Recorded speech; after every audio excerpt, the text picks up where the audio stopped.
Hello বন্ধুরা, কেমন আছো? আশা করি ভালো আছো। আবারও নিয়ে চলে এলাম নতুন ভিডিও। ভালো লাগলে লাইক কমেন্ট করবেন আর সব বন্ধুদের কাছে ভিডিওটা পুরোপুরি শেয়ার করে দেবেন। পুরোপুরি ভিডিওটা দেখবেন, টেনে টেনে দেখবেন না। যাই হোক, দেখতেই পাচ্ছ এখানে আমি ইঁচড় দিয়ে আর চিংড়ি মাছ দিয়ে কিভাবে করবেন সেটা একবার দেখে নিন। পুরোপুরি ভিডিওটা দেখবেন, তাহলে বুঝতে পারবেন, না হলে বুঝতে পারবেন না। যাই হোক, এখানে আমি ইঁচড় নিয়ে নিয়েছি অর্ধেকটা। অবশ্যই ইঁচড়টা অনেকটা বড়ই ছিল, যার কারণে আমি অর্ধেকটা ইঁচড় নিয়ে নিয়েছি। আর এখানে চিংড়ি মাছ নিয়েছি, দেখতেই পাচ্ছ চিংড়ি মাছগুলো বেশ বড় বড়। অবশ্য চিংড়ি মাছগুলো কিনে এনে দোকান থেকে ভালো করে ছাড়িয়ে নিয়েছি। ছাড়িয়ে নিয়ে চিংড়ি মাছের যে শিরাটা ছিল সেটাও ফেলে দিতে হবে। যাই হোক, সেটা আমি বেছে নিয়ে আমি বাটি করে তুলে রেখেছি।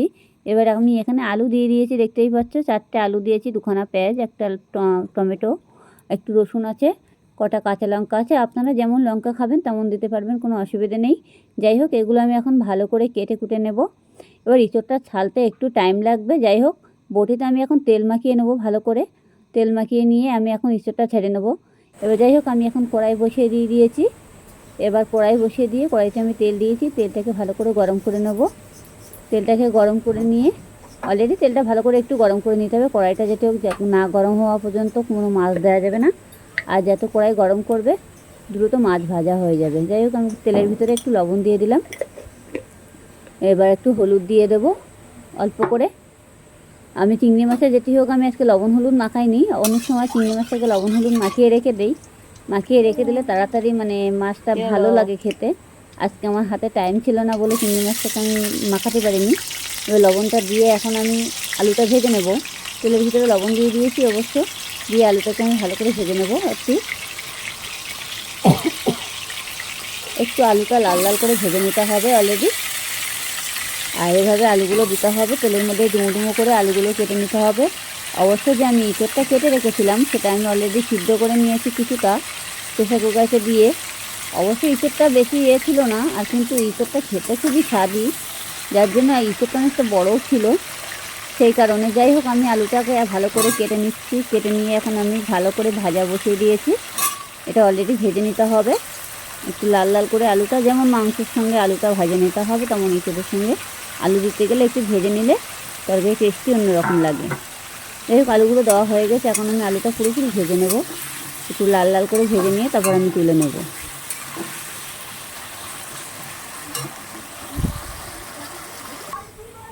অলরেডি দেখতেই পাচ্ছ আমার আলুটা কত সুন্দরভাবে ভাজা হয়ে গেছে। এখন আমি আলুটা তুলে নেব অল্প অল্প করে।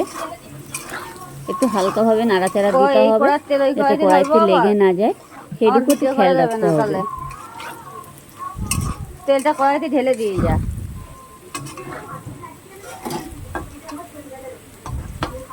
এবার আলুগুলো আমি এক সাইড করে তুলে নিচ্ছি। এইভাবে আলুগুলো তুলে নিতে হবে, দেখবে যাতে আবার তেলটা গায়ে না লাগে, সেটুকু খেয়াল রাখতে হবে। আমার আলুটা ভাজা হয়ে গেছে, আমি তুলে নিয়েছি। এবার আমার কড়াইতে যে তেল আছে দেখতেই পাচ্ছ, তেলের ভিতরে আমি একটু জিরে ফোড়ন দিয়ে দিলাম।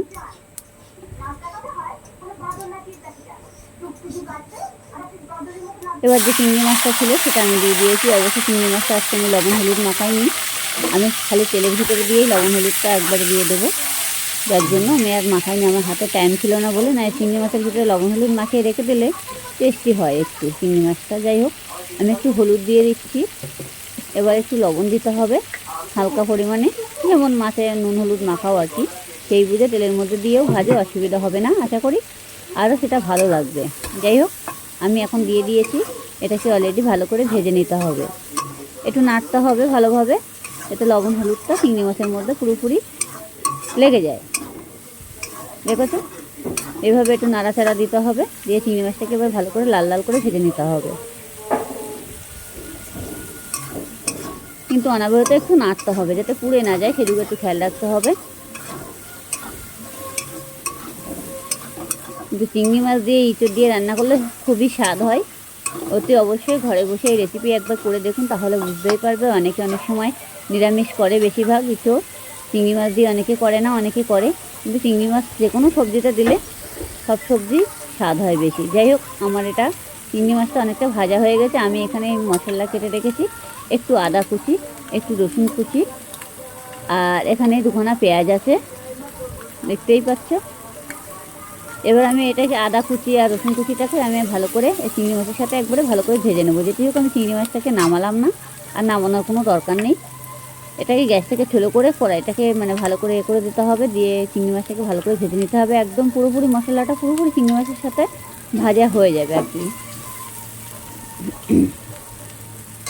এখানে আদা আর রসুন আমি আবারও বলছি এই চিংড়ি মাছের সাথে দিয়ে দিয়েছি। এবার আমি এখন পুরোটাই দিয়ে দিচ্ছি। কাঁচা লঙ্কা আছে, আপনারা যেমন লঙ্কা খাবেন তেমন দিতে পারবেন। আমার এখানে 4 পিস লঙ্কা দিয়েছি, আর এখানে 2খানা পেঁয়াজ আছে, 1খানা টমেটো আছে। এটাকে আমি এই চিংড়ি মাছের সাথে পুরোপুরি ভেজে নেব। এটাকে ভালো করে ভেজে নিতে হবে, পুরো লাল লাল করে ভেজে নিতে হবে এই চিংড়ি মাছের সাথে। চিংড়ি মাছটাও আরও বেশি ভাজা হয়ে যাবে, খেতেও টেস্টি লাগবে। দেখতেই পাচ্ছ। এখন আমি লবণ হলুদগুলো যেগুলো দেওয়ার সেগুলো আমি এই মশলার মধ্যে দিয়ে দেবো।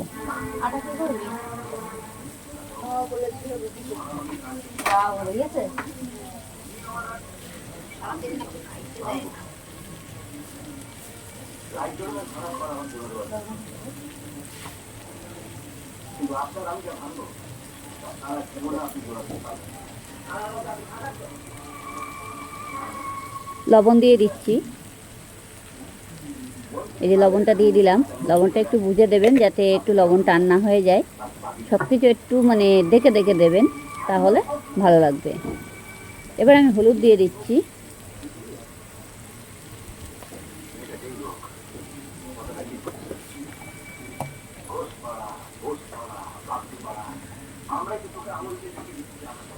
এবার জিরের গুঁড়ো দিলাম।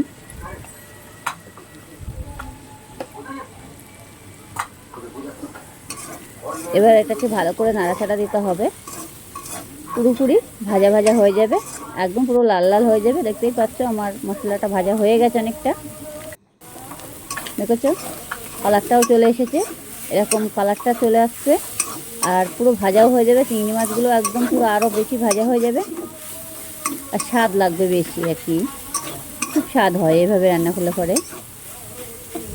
অনেক সময় কাঁচা মশলা সবজির মধ্যে দিলে এই কাঁচা গন্ধ ভাবটা থেকে যায়, আর তেলের মধ্যে দিয়ে মশলা রান্না করলে তো গন্ধ ভাবটা থাকে না, আর তরকারির টেস্টটাই অন্যরকম লাগে, খেতেও ভালো লাগে।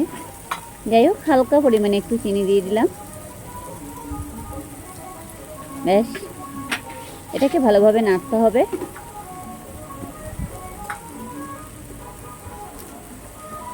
একটু গরম মশলা দেবো এবার, এই যে দিয়ে দিলাম।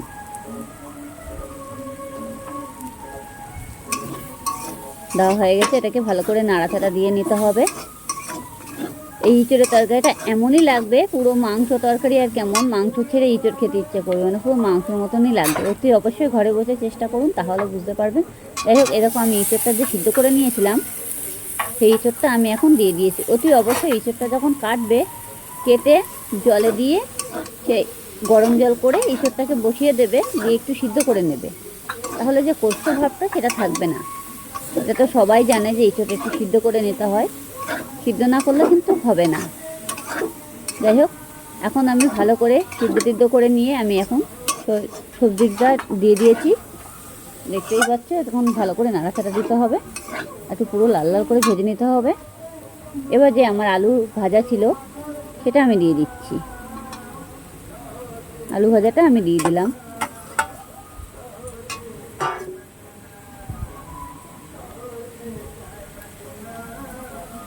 এবার এটাকে ভালো করে নাড়াচাড়া দিতে হবে। অলরেডি দেখতেই পাচ্ছ আমার সবজিটা কষাই করা হয়ে গেছে, আর কালারটাও চলে এসেছে, দেখে মনে হচ্ছে পুরোপুরি মনে হচ্ছে মাংস। যাই হোক,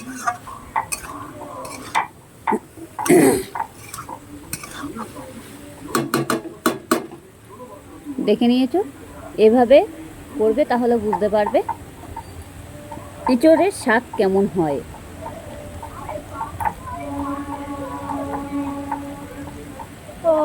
দেখে ভালোভাবে একটু নাড়াচাড়া দেবো আমি আবারও, যাতে কড়াইতে না লেগে যায়। এবার আমি জল দিয়ে দিচ্ছি, জলটা একটু বুঝে শুনে দেবেন। যদি মনে করবেন না একটু ঝোল ঝোল রাখবো তাহলে সেইভাবে দেবেন, আর যদি মনে করবেন না মাখা মাখা করবো তো সেভাবেই দেবেন। ব্যাস, আমার জল দেওয়া হয়ে গেছে। এবার আমি এই চোরটা ভালো করে নাড়াচাড়া দেবো। বলে একটা দই নিয়ে আসতে বলতো, বাবাকে বলতে একটা দই নিয়ে আসতে।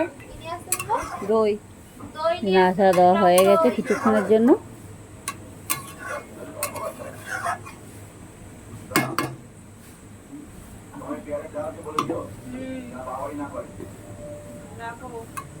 তরকারিটা ফুটে না ওঠা পর্যন্ত নামানো যাবে না। যাই হোক, এখন আমি ভালো করে একটু ঢাকা দিয়ে দেব কিছুক্ষণের জন্য। কড়াইটাকে ভালো করে বসিয়ে নিলাম সোজা করে।